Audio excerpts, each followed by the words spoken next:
I go, I'm putting on. Putting on, putting on. Everywhere I go, I'm putting on. Putting on, putting on. Everywhere I go, I'm putting on. Putting on. Where you from? Welcome to Popcorn Sports on the Popcorn Entertainment Network. I'm your host, Mike Kyle, and welcome to yet another episode of Why You Should Root for every team in the NBA for the 2018-2019 season. I, of course, am not alone. I am joined here by Garrett Chorpenning. You can follow him on Twitter at GACHORPENNING. He's the editor over at Clipperholics.com. Garrett, how you doing today, man? Go ahead and introduce yourself. I'm doing really well, Mike. Thank you so much once again for having me on here. I'm really looking forward to this conversation. Absolutely. I'm really excited for this as well. At the time we were recording this is going to be episode number 29 of the series, so we are pretty much done with this whole thing, which is crazy to me. But my first question for you is, how did you begin to cover the Los Angeles Clippers? I've been covering the team, thinking about this. Okay, so I started as a contributor to Clipperholics back in February 2017. And then a few months after that, in September, I became the site expert of the site. And that's me and my co-expert there, Ryan Snelling. We both do, I think, a really good job there, and we have a lot of fun. So it's a great time. Gotcha. Well, that's really cool. And that's the thing. All of the stories that I've had, everybody's is like just so unique. Some people fell into it by accident. Some people just kind of knew like that this is what they wanted to do. And like, so that's kind of my favorite part, you know, because it's like, that's the thing. I hit you guys up on Twitter and I'm like, hey, I started this series. I need a guest. Do you want to come on? And it's like just like this really awkward thing. And so like this is like kind of my way to really get to know my guests, like their background and things like that. So honestly, it just kind of helps everybody just get in the flow of this. So let's kind of go ahead. I've been a fan of the team since, I want to say, 2012, 2013. And it was actually something that you mentioned. I fell into it by accident. I started covering it the past couple of years. I felt like journalism was something I wanted to get into. But I was flipping channels one day on TV, and I had always played basketball as a kid. I'd never really, gotten into the NBA. But I knew about it in the team, and that kind of stuff. I'd been to games. Flipping channels one day on TV, and the playoff game came on, the Clippers and Grizzlies, and the Clippers ended up losing that playoff series. But ever since then, I've just been hooked for some reason, and it just developed into what it is today. So. But you weren't from California, correct? No, I'm not. I live in Indiana. So. Right. Okay. Yeah. So I mean, like, that's just really cool, you know. I mean, and like that's the beauty, especially like during that time, because I'd imagine Blake Griffin was on the. Like, Blake Griffin, CP3, and DeAndre Jordan were on those teams at that time where, it's like that's the beauty of just national television, and it's unfortunate that a lot of teams don't get that exposure, but it helps so many teams that do. Right, and you are a prime example of that. So let's kind of just shift gears now to the general overview of the Los Angeles Clippers. They joined the NBA in 1970 as the Buffalo Braves. They made a pit stop in San Diego where they changed the name to the Clippers, being referenced to the ships that passed through San Diego. They moved to Los Angeles in 1984. Their colors are blue and red, 13 playoff appearances, 0 championships, and they play in the Pacific Division with the Lakers, Warriors, Kings, and Suns. Now that's out of the way, I want to talk about last season, because I think last season was really interesting for the Clippers. They went 42-40. They missed the playoffs in the West, but they traded up to take Shai Gilgeous-Alexander during this year's NBA draft. And the reason why I say that this year was interesting for the Clippers was because, so this was the first year after the whole Chris Paul trade. And in that trade, they got 7 players in return. And so that's the thing. One of my biggest takes from that trade was that in the long term, I think the Clippers won that trade because of the core young pieces that they got. And I'd say they've moved on from some of them, but most of them are still in the program. And then so halfway through the year, then they kind of blow it up and they trade Blake Griffin, and that just kind of starts. I don't want to call it a reboot, but that's basically what it was. So kind of break down last season for me. Yeah, last season was definitely interesting, like you said. I think the biggest thing is that, it is a positive thing to go off of, even though, Clippers missed the playoffs for the first time in, I want to say, 5 or 6 years there. But it was just so crazy because you had Patrick Beverley and you had Milo Gallinari and Blake Griffin and Austin Rivers. All those guys missed, huge portions of the season. Bev got hurt 11 games into the year. Gallinari only played 21 games all season. Blake Griffin, I think, missed a good chunk of like 30 games in November, December. And then Austin missed in the 20 or more or so too. So the Clippers last season was forced to use a lot of their reserves in weird situations, which ended up, I think, propelling Lou Williams to become the player he is right now, which is, you know, the incredible shooter and everything off the bench. But, you know, it's crazy because you have all these players that miss something like a combined like 200 games due to injury, and you still win 42 games. And I think that was one of the biggest things that went into this season, was just that, you know, a lot of the national media was saying, hey, Clippers weren't that great last season. They don't have Blake Griffin anymore. They don't have DeAndre Jordan anymore. A lot of these big pieces are gone. So they're going to win like 35, 36 games. And that's still, you know, that's still a viable prediction. That still might be the case. But I think when you have a team like that misses that many games and still comes, you know, so close to making the playoffs, you're going to have a really underrated, pretty tough squad going into the next season. And I think, you know, with some of the games we've won early this season, it's kind of showing that. But like you said about the draft this summer, I picked up Shai Gilgeous-Alexander. He's been, I think, incredible so far this season. Looks like one of the top rookies, at least in my opinion. He's a great defensive player. Always makes the right passes. Very, very smart, very athletic point guard. Really looking forward to seeing what he can do with the team. I think one of the biggest things, and that you touched on, I'm going to kind of go back to, is that like this team finished above 500 and was pretty much for the most part in the race for that last playoff spot. And it's like nobody, like that's the thing, nobody pays attention to the Clippers, and it's one of the downfalls to that organization being the other team in Los Angeles, and we're going to talk about that a bit later. But like that's the thing, like this team, like it was good last year. It was sneaky good, and nobody realized it. Right. Yeah, I mean, up until I want to say the 78th, 39th game of the season, we were in contention for that final playoff spot. Exactly. And I think only finished, I want to say, to be 3.5 games out. And, you know, considering what this team went through last season, that by itself is an incredible achievement. And when you return a lot of those guys, especially, you know, Tobias Harris, who came from that Blake Griffin trade, who has been, again, an incredible piece. You know, that's really a good thing that you have going into the next season. And I want to go back to what you said, too, about the Chris Paul trade. Excellent pieces came out of that trade. You got, you know, first right now that comes to mind is you have Lou Williams and Montrezl Harrell, both guys who have been incredible off the bench this season. Montrezl Harrell, I think, in his 4th or 5th game of the year, scored a career-high 30 points off the bench this year. Lou Williams has been great. He's taken a little bit of a step back, but his role has changed a bit too. But he still is, you know, going to be a 6-man frontrunner this season. And beyond those two, you got some more pieces. Sam Decker, he was okay last season. His 3-point shot never really caught on. But he's in Cleveland now. He's looking like he's going to be a little bit improved this year. But yeah, that Chris Paul trade, I think it really set the tone for last season with this is going to be an underdog team, and also we're finally going to see what Blake Griffin can do. And then he was pretty successful for a good portion of the season there. He got hurt, and then that trade that, you know, brought in Avery Bradley and Tobias Harris and Boban Marjanovic and that first-round pick that we ended up using to get Shai. You know, it was kind of a shocker for sure. No, I don't think anyone saw that coming, especially since DeAndre Jordan was more than one involved in trade talks at that point. At least that's what the rumor was. But I think in the long run, we're going to see that the Blake Griffin trade will end up being a lot like the Chris Paul trade. Like we're already saying, is we're going to end up being the winners of that trade in the long term because, you know, next time we're going to have 2 max spots open.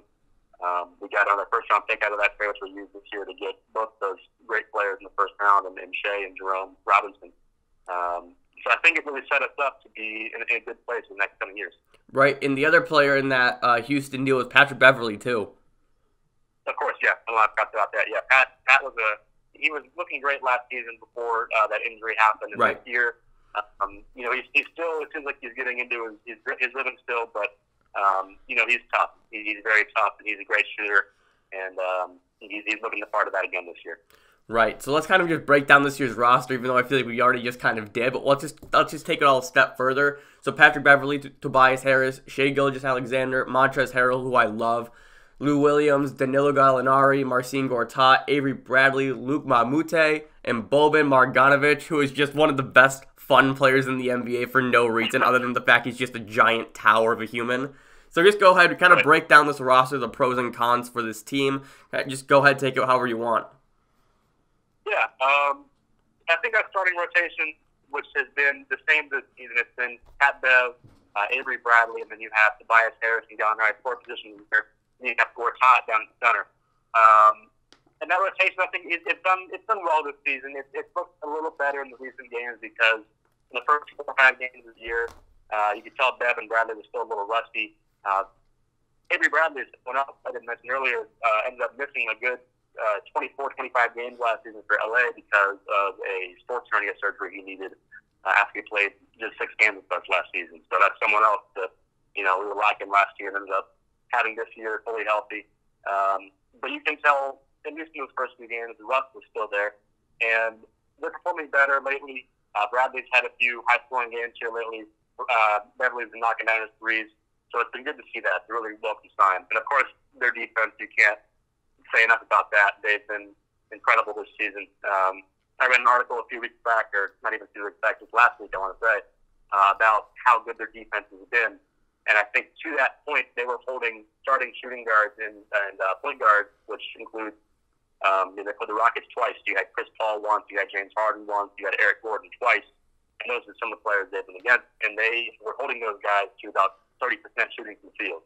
So they've been doing very well on defense. And I guess to counteract their offense, we've had Tobias Harris and Danilo Gallinari. Both of them have had multiple 20-point games this season, a few where they've happened in the same game. They've both been great. Healthy Gallinari has been great this season. It's something that we really have come to like as fans of this team, just because we all knew he could do it last season. He's never got a chance because he did play 21 games last year, but it wasn't like he played all 21 of those games straight through. I think the most games he played at one point were like 9 games in a row because he just had so many injuries to deal with. So it's good to see them two work together. They're going to be a big part of this team. And then you got Marcin Gortat down low, and he's someone that I think is still catching on. It's early. We're 8 games into the season. But that's someone that I think the fans want to see more from, in terms of production right now. So starters, it's a solid lineup. It's a good rotation. There's a lot going for them there. You go to the bench, and I think that's what's really special about this team because the depth on this team is I think, among the best in the NBA. At point guard, you have Shea off the bench. You have Milos Teodosic, who's been a really, really good offensive player this season, and was someone else that missed a bunch of games last year and is looking hopefully to stay healthy this year. Back at shooting guard, you've got Lou, we talked about. Luka Mamute is back at the Clippers after he spent a year in Houston. That's fans really welcomed him back. He was a big favorite here when he was in LA. I think his defense obviously is something that you can't talk enough about. And then his 2-point percentage, I think, went up last season in Houston, so that's going to be a great sign for the bench. And last season, this team was, I think, among the worst 2-point shooting teams in the NBA. And then some backup forward, you got Montrezl Harrell. You got Mike Scott, who brought in this season as a free agent. He's been looking really well, especially in Mamute's absence.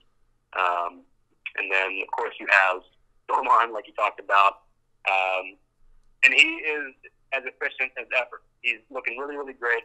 But a few times this season when he's played, 15, 20 minutes and gotten double-doubles, he's just unstoppable. There's not much you can do to stop a guy that's 7'3", 290, and we've seen a couple times this season can dunk with his feet on the ground. It's absurd. And there's a lot of great things from that bench. Really, really great offensive units there. A lot of different lineups you can roll with. A lot of really versatile guys down there. But Shea, he's a 6'6" point guard. I know in preseason, Coach Doc Rivers had him playing anything from point guard to small forward, so he can run those first 2 positions really well. And the same goes with guys like Tyrone Wallace. Luka Mamute can defend just about every position off the bench. So it's a really, really versatile, really offensively gifted bench, and it's a very, very deep team. One of the things I was noticing as I was preparing for this show is just how balanced this team is in terms of offense and defense. And maybe they don't shoot the three ball as well as they would like to, but if you look at like all the other offensive categories, they're pretty much in the upper half of the league in every single one of them. And then defensively, it's the exact same thing. They're just locking teams down, and that's something that I didn't know if I should be shocked by that or if I shouldn't. I feel like I was shocked by it because of just how under the radar the Clippers are talked about. But then the other thing, too, is, like, this team just plays such a traditional style of basketball where they don't have, like, a pure superstar or a scorer that you can, like, put the ball in their hands and say, go get a bucket. You know, it's like this team, like, they have to, if they want to win, they have to play as a team. And I feel like that you've seen that so far throughout this early part of the season. Right. Yeah, I guess the big thing people are asking right now is, you know, who is number one guy on this team? Right. Last season, when Blake was out after a while, and after that trade, it was Lou Williams, and he was great with that role. And I think this year, we're all expecting to see Tobias Harris. And I think he has taken a step up from last season. His numbers are up. His percentage is a little bit lower, but again, it is early. I think we can pick back up on that. But I think that's the player that the team and the fans are expecting to be, you know, that superstar, that number one role. And, you know, that's yet to be seen so far, but they'll have a lot of situations where it's been, you know, last second shot who takes it. You know what I mean? Yep, I know exactly. I know. Right, exactly. Right. So I think, you know, Tobias Harris might be the guy. And I think it needs to be if he is really set on getting that max extension next summer. And I think if he does play well enough, you know, he's certainly worthy of getting that. He's a great player. He loves it in Los Angeles. You know, the fans love him. The team loves him. And I think, you know, he's only 26 years old, too. So you get these next 5 years of Tobias Harris, you have him pretty much through his time there. So, and then if he steps up, that's the guy for sure. And the thing, too, with Tobias Harris is that for so long, you can look at his stops in Orlando, you could look at his stops in Detroit. We were just waiting for him to just be this breakout player. And I feel like you are starting to see that, and that's something that you just kind of alluded to, how they want him to be the number one guy and how the fans want him to be the number one guy. And so you're right, if he plays well this season, he could easily lock himself up into a max deal, and he'll be a really good piece for the Clippers moving forward. Yeah, I think so as well. Right. All right, let's talk about the fan base, the fun, the culture surrounding the Los Angeles Clippers now. I hate to say this, but I feel like the reality is they are the Lakers' little brother. There was a time, though, where they were better than the Lakers for the majority of a period when Kobe was down. You're looking at the end of like 2012 through 20. What year are we in? 2018. Yeah. So you're pretty much looking at like that 6-year time span where they were better than the Lakers because the Lakers were just tanking. They were racking up draft picks, and the Clippers had their Lob City trio. But now it's not. It's really. I don't know where you would rank the two in terms of what's the right word? And like in terms of who's better, I don't know where you would rank them. I feel like right now in the given NBA landscape, they're probably relatively equal. Just because I feel like the Lakers are very roller coastery and the Clippers are kind of the Clippers have a floor, right? The Clippers have a really high floor, but not a high ceiling, and that's where I feel like that middle is between the two of them. And as I said before, you know, there's not really a superstar. They play really just traditional style of basketball, and they're just super well balanced. So go ahead, you can take this however you want. If you want to talk about Clippers Twitter, Clippers fans, just kind of break down the fan base around this organization. Well, I got to say, first of all, from running the Clipperholics Twitter account, I got to say that the fans that we had, at least on there, and I feel like they'd be pretty exemplary of the full fan base. They're incredible. I think you hear a lot about Clippers fans not being loyal for some reason because, you know, this team has a history of being, you know, among the worst, if not the worst in the NBA. But that is not the case, from what I've seen at least. I think, you know, a lot of these fans are very dedicated, they're very passionate about this team. And there's good reason to be because even when we're in these losing seasons and that kind of stuff, there's still a lot to be happy about, a lot of positives to take away from these teams. And I think, above all, it's just we've always had fun teams. And I think that's one of the things that we have this season is, like you said, it's a very, very high floor. Ceiling is probably low, but we don't know exactly where it is just yet. So it's tough to judge right now, but I think regardless of expectation, regardless of the outcome this season, I think fans are still going to enjoy it every step of the way and still have a great time watching this team. As far as the dynamic goes between the Clippers and the Lakers, that's a tough thing, I think. At the current moment of time, it's very tough. Yeah, I think, now we're back. I mean, LeBron is in Los Angeles, so we're back in this shadow. We're back. We're the younger brother again, right? Right. But I think what you said in terms of performance right now and in terms of, who's on top, that is yet to be seen. The Lakers, like you said, very, very much a disaster right now. There's not a lot going on that you can be happy with there beyond, LeBron on offense and whatever else. But we're not sure how good that team is going to be this year, especially since they have been a bottom-tier team in the Western Conference and in the NBA for, past 5-6 years now. So how much is LeBron going to do? And it sounds crazy about LeBron. I'm not down on LeBron at all. It's just how much is that team going to do in the Western Conference when you have these incredibly tough teams? You have the Golden State Warriors, you have the Houston Rockets. The Thunder started off slow. They're looking a little better lately. They got Russ back. The Utah Jazz are a very, very tough team. There's just a lot of deep, competitive teams in the Western Conference, and the Lakers have to be right there with them, and I don't know if they are just yet. Right. Now, where do you think, the Clippers can finish this season? Do you think that there is a hope for a playoff spot? I think there is. I think if they keep on playing with great chemistry like they have been so far, and I think if the players that are sort of, still shaking off that rust from last season find their groove, I think there's definitely a chance that you can get this team probably as high as 7th seed, I want to say. Yeah. I think 7-8 is a great target to be. And with that, there's not a lot you can do in the playoffs, but that's something we've seen happen before where you have a really low-tier team that just plays with a lot of energy, plays together, that kind of thing that can knock off a top team. And I certainly wouldn't predict that to happen, but you never know. And with a team like this, this is a team that wants to make opponents play a hard game against them, whether it's a win or a loss. This is a team that wants to be a team that, you don't want to play them. You know what I mean? Yep. Thunder comes, they don't want to play against Clippers because we're going to lock them up in the backcourt. We're going to play them as hard as we can. And that's something that I think that, like they say, no team would want to look forward to. So I think even if you get a 7 or an 8 seed, it's still going to be like, oh man, we got that team. We want to play that team. Right. Yeah. I mean, so that's the thing. I think if I remember correctly, the 8th seed last year was 46 wins. I want to say 45 or 46. And you mentioned earlier how injury prone the Clippers were last season, missing everybody was missing games, and they still won 42. So now you get everybody back healthy. You add Shai Gilgeous-Alexander, those other players in the system that they got maybe from either the Chris Paul trade or the Blake Griffin trade. They're gonna kind of gel a little bit more this season. I mean, I feel like the 8th seed is really doable for this team.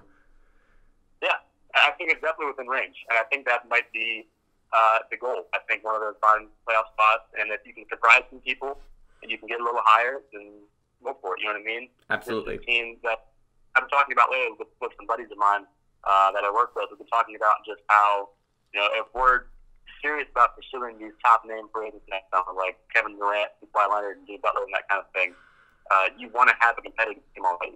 And so I think the best job you can do right now to show them that is to compete and play as hard as you can.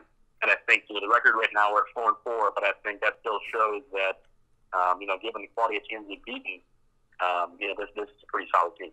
Yep, they've beaten Houston twice, Washington, and Oklahoma City. I'd say that's pretty good to start the year. Yeah, it's not a bad start at all. And this is one of the hardest schedules to open with right now. I mean, I want to say it's 13 of the 14 first games or first teams that we play were either playoff teams last year or are expected to be this year. And so a lot of experts and stuff were sent Clippers might open this season like 0-7, 0-8.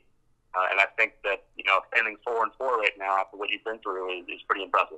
Absolutely. And with that, we'll wrap it up with this. You have 30 seconds to pitch anybody why they should be a fan of the Los Angeles Clippers this season. The floor is yours. You should be a fan of this team this year because it is a lot of fun to watch, and there's no pressure. Obviously, you want to be a playoff team, you want to compete, but if not, it doesn't feel like it's a loss to this team because right now, all you're trying to do is just be that tough step to the opponent. Night in and night out, they're going to give you all the effort, they're going to give you all of their strength and all of their ability, and it's going to be a great game no matter who they're playing, and I think that's one of the biggest reasons why you should watch this team this year.